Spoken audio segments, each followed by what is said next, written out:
Assalamualaikum warahmatullahi wabarakatuh. Magandang araw sa inyo lahat mga mahal naming kababayan. May mga nagsasabi na sabi niya, KG naman ng Islam, pati Mother's Day pinagbawal pa. Okay, sa Islam may dalawang kalagayan ang Mother's Day. Una, ipinagbawal na huwag gawin ito, huwag i-celebrate.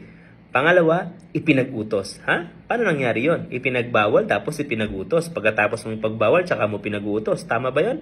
Yes, tama. Una, ipinagbawal ng Islam ang pag-celebrate ng Mother's Day ng specific na araw. Okay? Ipinagbawal ng Islam na specific na araw, March 3, April 3, o isang araw sa taon. Bawal.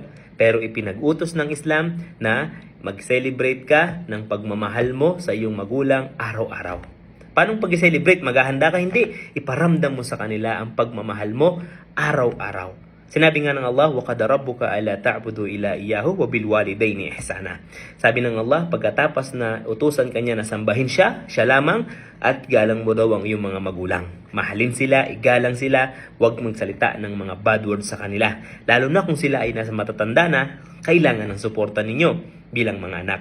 Kaya sa Islam, ang Mother's Day ipinagbawal at ipinag-utos. Ipinagbawal na i-celebrate sa specific na mga araw at ipinag-utos na mahalin mo ang mga magulang mo because dito sa Islam, every day is Mother's Day. Assalamualaikum warahmatullahi wabarakatuh.